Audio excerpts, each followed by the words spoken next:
Hey, I'm Matthew from Rivian, and this, of course, is the Rivian R1T.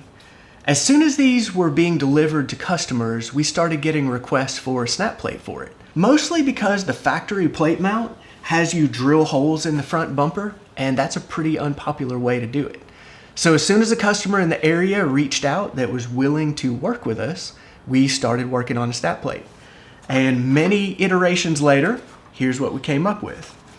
It's similar in a lot of ways to the plate mounts we've been making for the Teslas for 3 years now, but it has some pretty big differences too because this truck was just so different.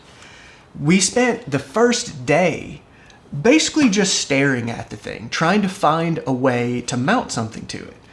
We thought about using the tow hooks on the sides, but those actually aren't standard on every truck, and we wanted something that would be universal for everyone. We thought about moving somewhere towards the inside, but there are parking sensors to consider. And basically everything else is smooth. There's really nothing to attach to. There's not even anything that magnets would stick to up here. So that really pointed us back towards the grill. Of course, we'd like to put it right in the middle because we don't really like that asymmetric look of having something to the side, but there's a camera right there in the way. So we ultimately decided that was still the best place to go, and we would just have to make something that was low profile enough to work around it.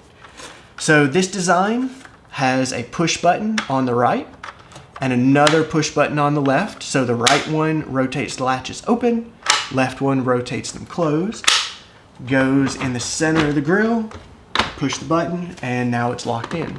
The SnapPlate has internal magnets to keep it closed, but there's also a hole on the right side where you can use the included torque security screw and screwdriver to add some additional security.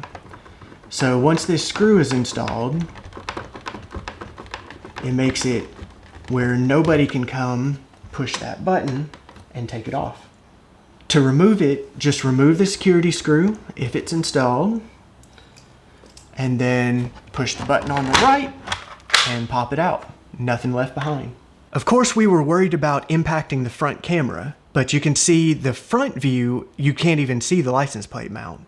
But in the 360 view, it does show up a little bit, but so does the factory plate mount. We've learned a lot making these for Teslas over the last 3 years, and we're really excited to have Rivian as our second product line, and to see Rivian succeed as a company. So if you have any questions, reach out to us at support@everyamp.com. They're available for sale right now at everyamp.com, and thanks for watching.